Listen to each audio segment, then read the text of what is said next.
Welcome to the Wholehearted Eating Podcast, where non-diet nutrition, weight-inclusive care, and integrative health collide. We're your hosts, Dana Montes and Christina Hoyt, licensed integrative clinical nutritionists and body image coaches. And we believe you deserve to have a joyful relationship with food in your body, even if you have a chronic health condition or symptoms that just won't quit. On this show, together and with our guests, we're bringing the real talk, no BS vibe with tangible tools to help you pursue health and wellness without obsession or restriction. Remember our disclaimer, this podcast is meant for general information purposes only and should not be taken as a substitute for medical advice, diagnosis, or treatment.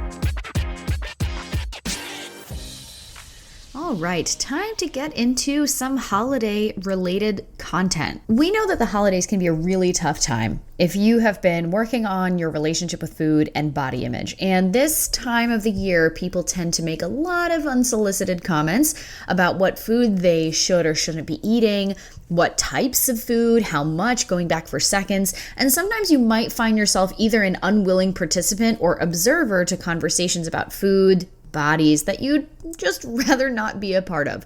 So what we wanted to do in today's episode and going forward as well is to take some time before all of the November and December holidays kick into high gear to talk about how to set some boundaries for holiday food and body conversations. And Christina and I wanted to make sure that we are supporting you with some resources in addition to today's podcast that you can go back to time and again to support you. So we're going to be doing an entire episode today on this. We also are going to have links to what we call our Tough Conversations PDF. So this is a totally free resource that walks you through different conversations that you may find yourself in the middle of, or comments that you might find yourself either observing or on the receiving end of, and how you can redirect those conversations to a more body and food neutral space and to kind of protect your own personal bubble. We also mentioned a couple of other resources in here. We're talking about a mindful pause exercise. And then we're also dropping a bonus episode this weekend that is more of a workshop style episode all about supporting your relationship with food and body image during the holidays. So that is going to be over on Patreon as well. Further, coming up in a couple of weeks, because we did not want to forget the very large portion of listeners and clients that we have that are dealing with chronic health conditions and autoimmune disease and or symptoms that they feel like they need to manage during the holidays. We're going to do an entire episode on this coming up in a couple of weeks and how to navigate managing your symptoms and also managing your relationship with food when all of the different holiday things are going on and you're also trying to navigate different conversations and foods to eat and everything like that. One more thing to bring up is if you find yourself or other people are talking about things like Ozempic or other semaglutides or the newest magic pill weight loss medication, because Christina and I were talking about this before, and this is most likely that is something that's going to come up on this year's holiday table or holiday tables. All of the things that we are talking about in today's episode and all the things that we are talking about in the How to Navigate Tough Conversations extra document that we're going to give you, all of those can also be applied to conversations about those different, what really are diabetes medications, but are now being used as weight loss medications as well. So let's just jump right in.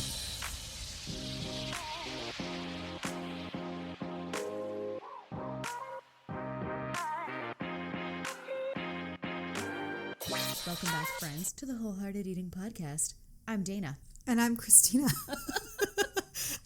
We're going to be talking about the holidays today because I know I've been having this conversation a lot with my clients. Christina has been talking about this with her clients in terms of food and body image talk. So today's episode, we're going to be giving you some tips and tools and things to prepare for holiday food and body talk over the holiday table this year. Yeah, and we find this topic so important that we've even created a handout for you guys that you can download that has like holiday specific conversations and kind of responses. And it's really we call it our Tough Conversations navigation guide or something like that. But it will be really helpful. It's something that you can print out, look at, read through, maybe you'll see practice. Maybe you'll see some very specific things that, you know, your aunt has said to you on there.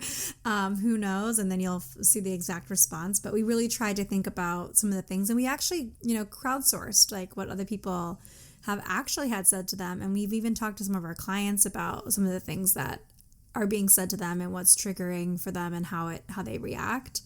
And so, yeah, I'm really excited. I think it's important to kind of anticipate some body and food comments to be coming, especially with people that you haven't seen in a long time. And because for some reason, I don't know why, I feel like COVID has brought this out more, like people making comments about it and like talking about it more than usual. Maybe it's just a new like piece of the puzzle. I don't know, but everyone seems to be perfectly fine with saying, oh, so you've changed. Holidays are already hard with extended family a lot of times. And I think we can anticipate it being a little bit more wowza. Yeah, for sure. So on today's episode and in the freebie that will be linked in the show notes, so go right there. If you don't know how to find the show notes, by the way, in whatever podcast catcher that you're listening to, I use Overcast, you can just literally swipe left on the album art or the episode picture cover, and they're right there. In the Apple Podcast app, you literally just click on it and then you just scroll down and they're going to be there. And that's kind of how it is for most places. But before we get to all of the tools and the discussion and the tips and tricks and like how to handle this in the moment and what you can also do to, one, set boundaries with people, and then two, another thing that we've talked about with clients and one thing that really throws people off during the holidays is how do I feel better and basically not like throw the baby out with the bathwater, right? How can we add some certain nutrition and like lifestyle type things in to support having more of a structure without doing a whole protocol or a diet or elimination to kind of like create a facade of control? So we're going to be giving you stuff for that. Let's get into it. Let's talk about it. I think one of the things that we wanted to make sure that you got from this first and foremost is kind of a validation. The holidays itself can be relatively stressful too, just on its own. And so now we have this level added on top of it. And then, like we said in the beginning, for whatever reason, COVID has brought out the it's okay to talk about people's body thing to some extent. And I don't understand why, but it's happened. And so I think we wanted you to leave knowing like it's okay if you're feeling a little weird about the holidays and nervous about them. And then two, like this permission that it's okay that you feel weird and that it feels harder than normal and that you're anxious about seeing people for a myriad of reasons.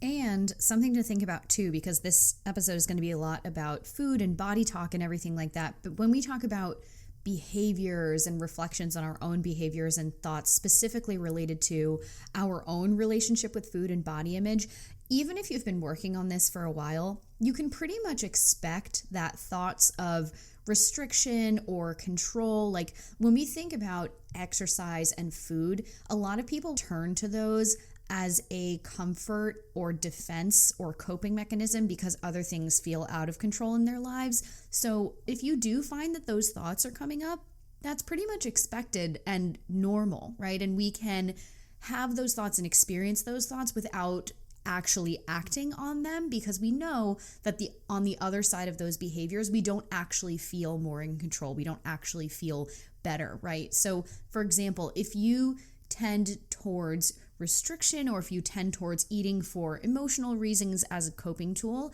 remember that it's normal and it's pretty much expected during this holiday season and this coming January, right? It's pretty normal that these thoughts and impulses might be louder, let's say, than they normally are or they have been the past couple of months, and you can call it out. Like, I'm having this thought, whether it's more restrictive, it's more bingy, it's more overeating. You can identify that the thought is there without having to act on it. Yeah, I think it's also really important too really for anyone, like Dana's saying, if you just tend towards these things. But I always am thinking about my clients that have an active eating disorder or they're in active recovery from an eating disorder, to validate that it's okay that right now we might slip, that there might be some backsliding a little bit here, or feeling like those impulses are getting louder. And I think validating that too, and like you said, calling it out and asking for help too. Like, if you're just 10 towards this and you want to work on it, calling it out and saying, hey, you know what, I'm going to try to actively go against that impulse and I'm going to try to work against it. Or I'm going to, as we'll talk more about later, but pulling in team and support to help you through the holidays, I think is also equally as important.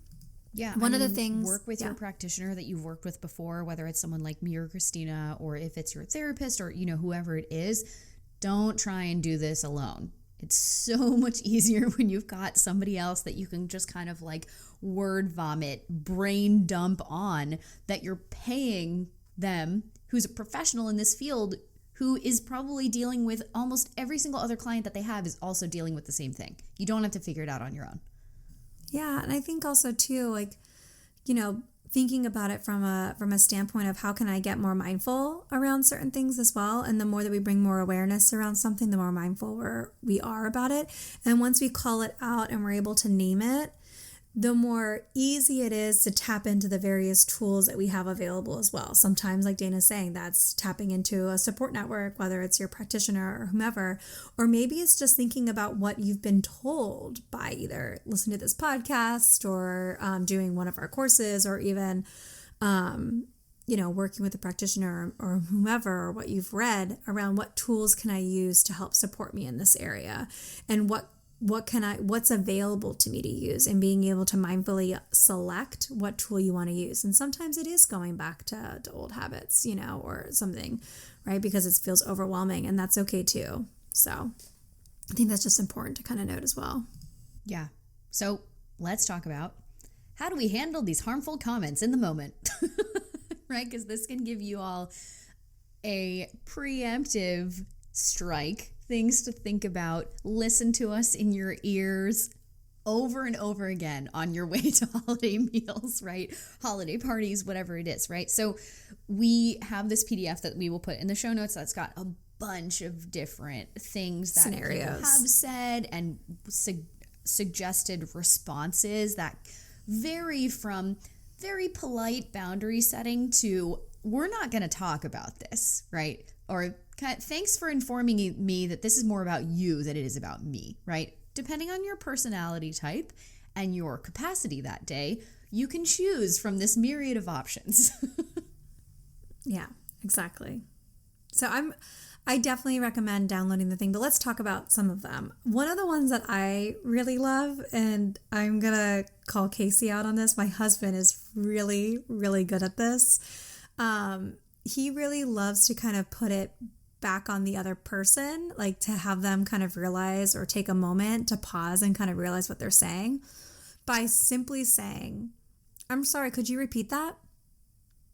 Or, oh, what do you mean by that? Like asking clarification, because a lot of times the moment you stop and think like, what did I mean by that? Like, or saying, oh, I don't get it. Huh?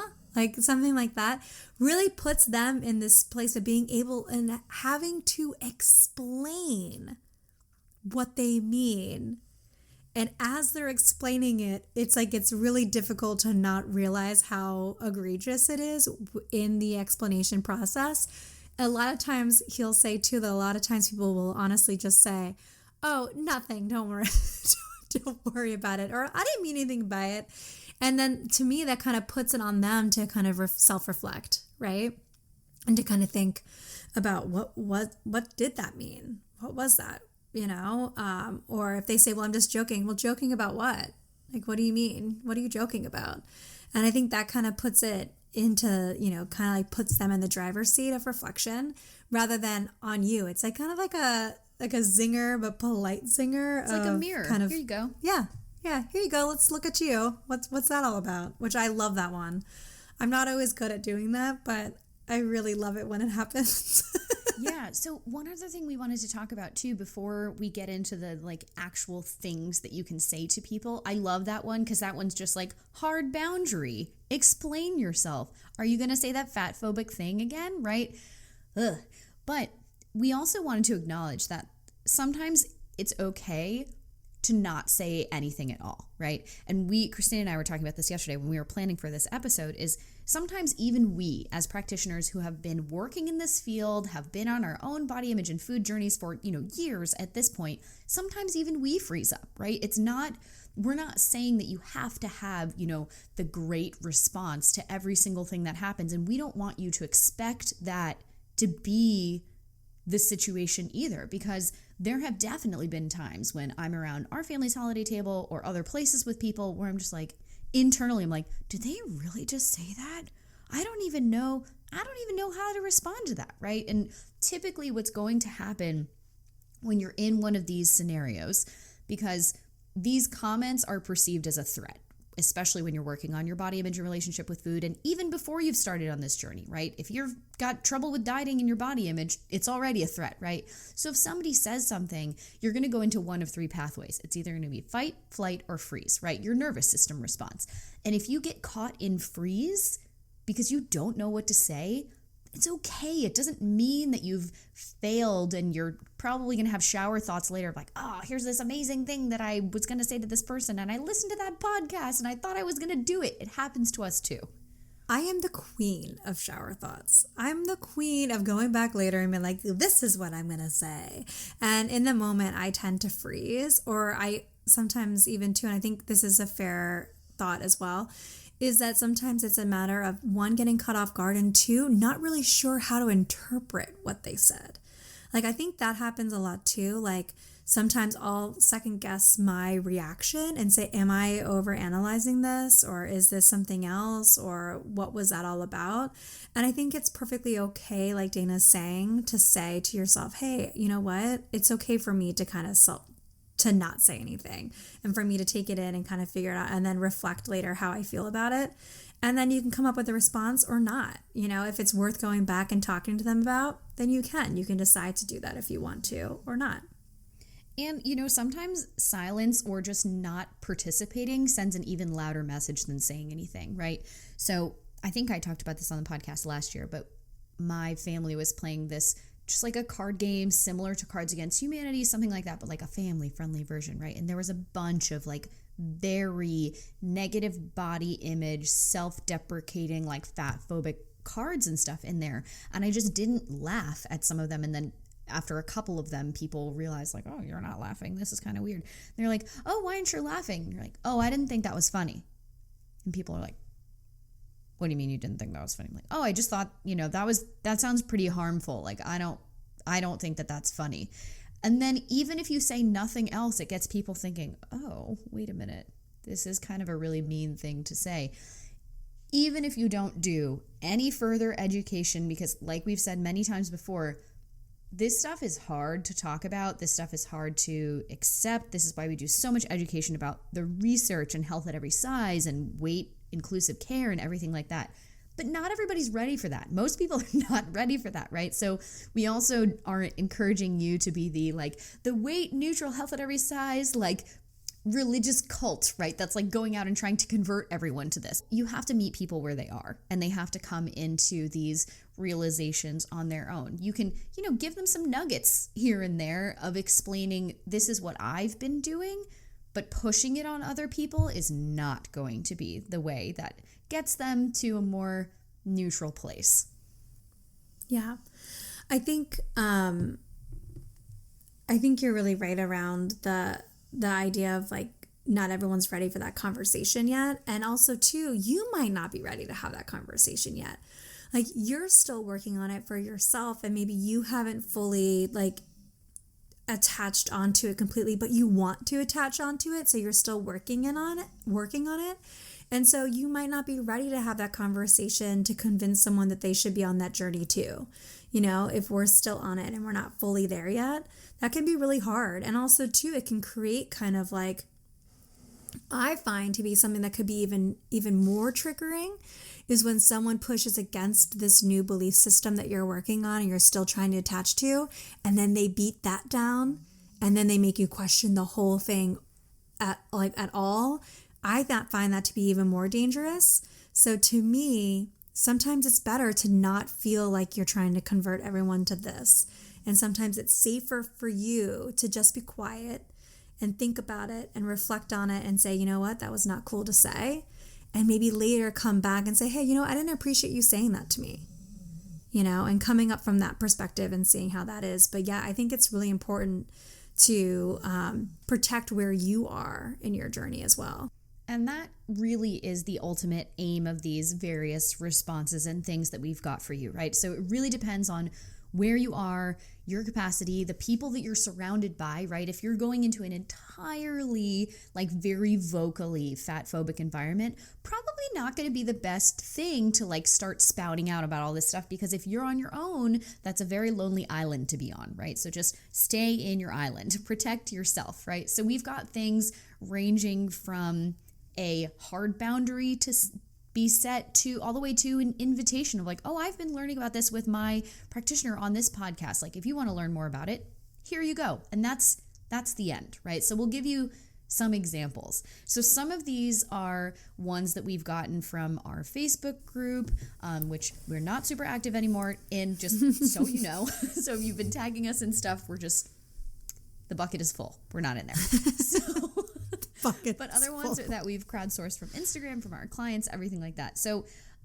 here's a big example that we see all the time, is some variation from a relative of fill in the blank.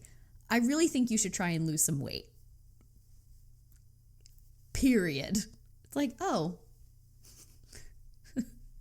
where do we even want to go with this one? You know, I mean, my favorite response, I think, is that you can say, I've been critiquing my body my entire life, and that hasn't gotten me anywhere. So I'm not going to do that anymore. It's my body, and I get to decide. Basically, kindly, as per my last email, corporate speak for, please leave me alone and F off. That one's so brutal. It's honestly, I think that also fits with what do you mean by that? Like, it's a great one to say back in response to that too, if you don't know what else to say. Another one too that we see a lot is like a variation of body comparisons to others. Like one was your cousin runs for an hour and eats blueberries as snacks. You could look like her if you did that too. Was one that like actually was sent to us directly. And our kind of like thoughtful responses, you know, we're two completely different people. Even if we ate the exact same meals and moved the exact same ways, our bodies would still be different. I think it's like a perfect kind of succinct way of saying, you know, like, why are you doing this? And also too, like, why are we pitting cousins against each other? Like, why are we doing that too? Like, why are we holding each other to standards and creating this weird competitive environment? Wildly unnecessary. Yeah, we always hear some combination of, and this isn't always at the holiday dinner table, right? This is more in relation to activities that you might be participating in, right? You're probably going to start to hear and see a lot of commentary around earning and burning foods in relation to exercise, whether you're at a Pilates studio or you're at a gym or you're just scrolling on social media, right? My first tip would be, if you're seeing anything like that on social media, unfollow those people, right? Just get them out of your feed. You don't need that kind of negativity in your life, right? I know we're always talking about like adding in things to provide structure and whatever. This is one thing that I highly strongly advocate for eliminating from your feed. Instead of eliminating foods, we're eliminating toxic people. How about that? But if there is some situation where someone says this to you directly, because this isn't really something that you can say if you're, for example, like a group participant in a class and the Pilates instructor is like, we're going to do X amount of lunges so you can earn or burn off your pumpkin pie, whatever. It's probably not the time to be like, hey, so that's a really toxic mentality, and I would really appreciate if you didn't say that because I've been working on my body image and relationship with food, and that's really triggering to me. That's probably not what you're going to say in the Although middle you of might a get class. some applause. Although you might get some applause from other people in the class. You might, Just yeah. throwing that out But there.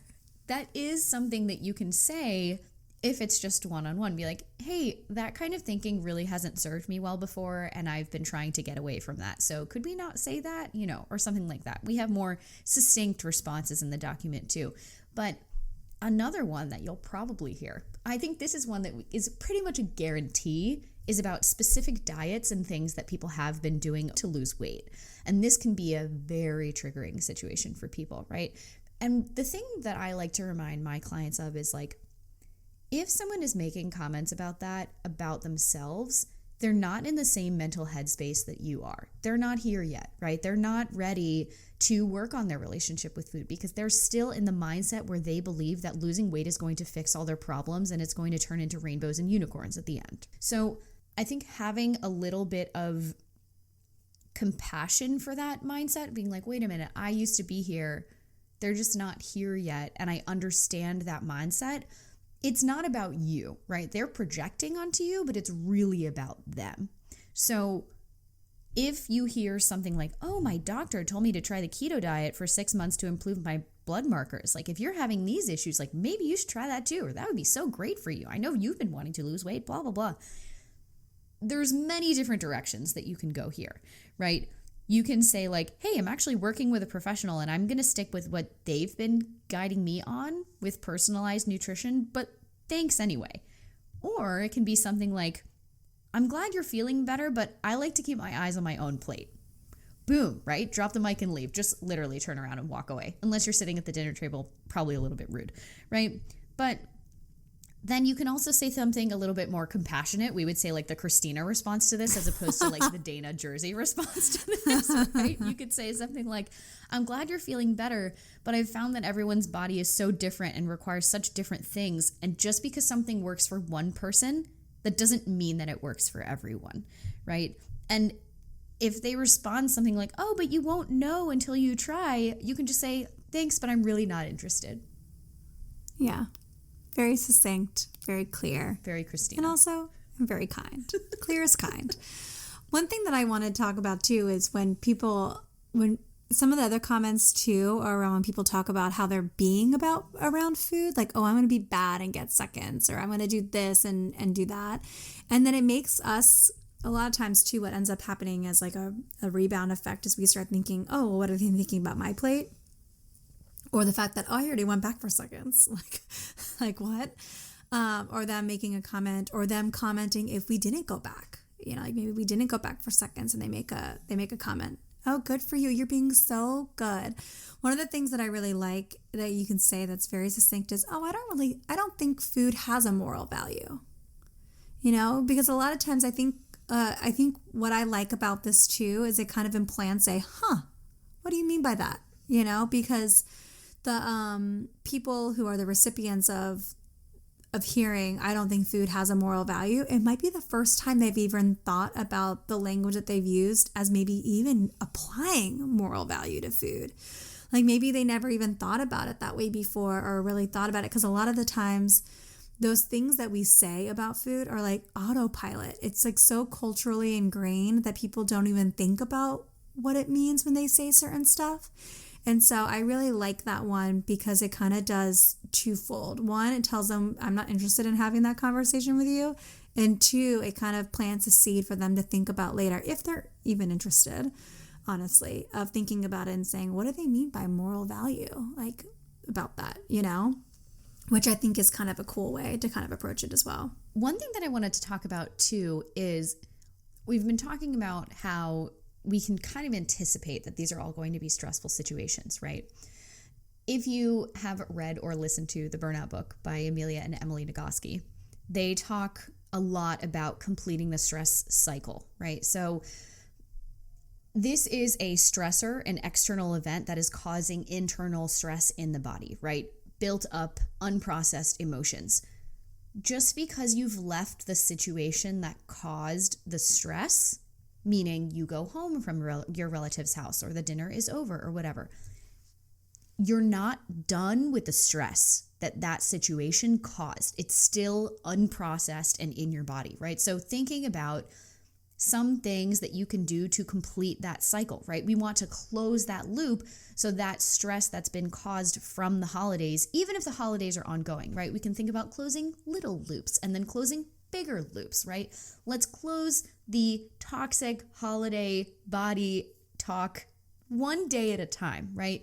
And so a couple of things that they talk about are different ways to complete the stress cycle, and everybody's going to be different. But one of the main things that they talk about is like some kind of physical activity. That can be dancing around, it can be just going for a walk, and can be whatever you want. We're not advocating for earning and burning your food. This is not what we are saying, right? But what we're saying is we want you to do something, and you know your body better than we do, right? It can be singing in your car. It can be dancing around with your kids, taking your dog for a walk, doing something called progressive muscle relaxation. I can also put that note in the show notes, which is something you can do laying in your bed, right? These are all tools that you can use to release that pent up stress. Because again, just because you've left the stressor behind, you've left the holiday table, you've left that conversation, whatever it is, you need to process it out of your body so it doesn't continue to affect you going forward. Another one that they mentioned too now, if you have like, I don't know if you follow Gottman, but Gottman's a relationship therapist, and they talk about one called a 6-second kiss with your partner or whoever, which can be really beneficial as well, and also a hug. A 20-second hug. A 20-second hug also can do it too. So that's definitely something that can be accessible if you have a partner or someone that you want to do that with or whatever. But I'll tell you. Or a pet. I know. I do that with Billy. Or Elodie. Maybe not a 6-second kiss, but definitely a 20-second hug. 20-second hug. I know. I can't give Billy a 6-second kiss. I think she would start licking me like crazy. But I will say it does help relax you. And I know for myself, like when Casey and I like give each other a hug after like a long day, you can definitely feel like your shoulders relaxing and feeling a little bit better. And so sometimes that's really all you need if you're able to get it. So that can be helpful if that's available too. Like if we can't always like go do some movement of some kind. But I'm also a big fan of taking a bath or singing songs in the shower, things like that. That can be really helpful to give you a little bit honestly, in some ways, kind of like a mindful moment to kind of check in with yourself and kind of be playful in some ways too. And remember the burnout and self-care that conversations that we've been having, this whole fall basically is after these kinds of situations, you need to do some replenishing self-care, right? So remember, you are a plant. You need some sunlight. You need some sleep. You need some food in you. You gotta, like move around. Your leaves need to get in the sun somehow, right? And like we mentioned before, talking with a practitioner can be so helpful during this time to help you either preemptively prepare for the holidays or post kind of do like a debriefing situation like, oh my God, can you believe all the things that happen?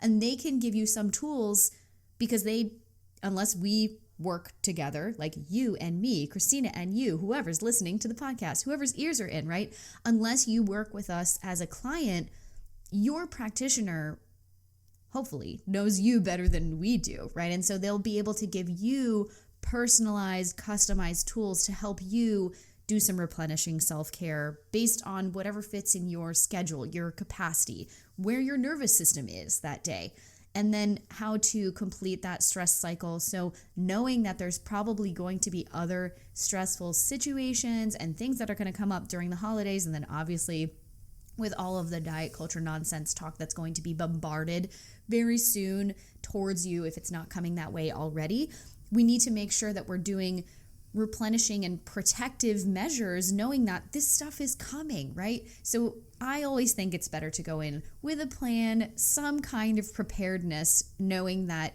it's not going to be smooth sailing from here through January. So come up with some tools that are going to be working for you. Another one that I'll mention too, probably before we probably fully wrap up, is one that I really love called, I call it my emotional eating mindful check-in, but it doesn't even have to be for emotional eating. It could just be kind of like a mindful check-in for yourself. is that you kind of take a moment, pause, and you kind of see, how am I reacting to food right now? Is it kind of chaotic? Am I feeling kind of overwhelmed by it? How am I feeling in this moment around this thing? Can I identify any other emotions that are coming up around me? Like, am I feeling anger? Am I feeling frustration? Am I feeling grief? Am I feeling, sadness? Maybe something happened in the last year that you're grieving or something, and you're noticing these feelings. Maybe there's something coming up. And then what you do when you're in that moment is you can identify and select, is this the tool that I want to use to cope with this emotion right now? And sometimes the answer is yes. Sometimes the answer is, yeah, this is what's available to me, or other tools are not available to me. But then other times it can be, you know what, I have other tools in my tool belt that I'm going to try as well. Maybe I'll get my weighted blanket. Maybe I'll take a nice long bath. Maybe I'll go for a walk. All of the things that are available to us that we can do in that moment. Or again, validating that we can use food as a coping mechanism, and we have very strategically and very effectively used it as a coping skill. And sometimes it's a coping skill we tap into occasionally. But I really like what I like about the mindful check-in around this is that it puts you a little bit more in the driver's seat around the choice of acting on using that as your coping skill, rather than feeling like it's controlling you. You're aware of it, you're thinking about it, and you're making a conscious effort to say, hey, you know what? I do want to do that. This is the way that I'm going to cope with this. I'm feeling a lot of things. This has always helped me, and I'm going to go that route. And I think that there's some valid choice in that. Love that. So, yeah. All right, friends. We've got some tools for you. Check them out in the show notes. Highly recommend. Give us some feedback on this episode. If you have questions that you would like us to address throughout the holiday season with an episode or anything like that, we are here for you. You can always reach us on Instagram. You can reach us on email, hello@wholeheartedeating.com. If you're loving the show, shameless plug to throw us a review or a rating wherever you listen to your podcast. Doesn't have to be on the Apple Podcast Store app or whatever. People listen to podcasts everywhere. So if you could recommend us anywhere, that would be much appreciated.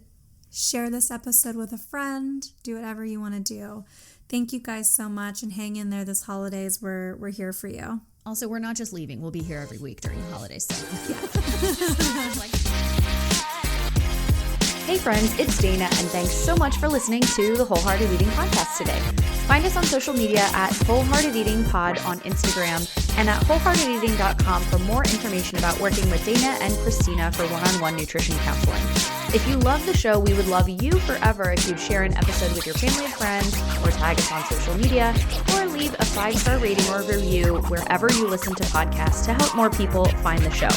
Check out patreon.com/wholeheartedeating to help support the show and get access to ad-free episodes, bonus episodes with us and our guests, episode discussions, new resources we're creating for Patreon, and so much more. If you have questions for us, feedback on the show, potential topics or guests you'd love to have on, shoot us an email at hello@wholeheartedeating.com, and we'll see you next week.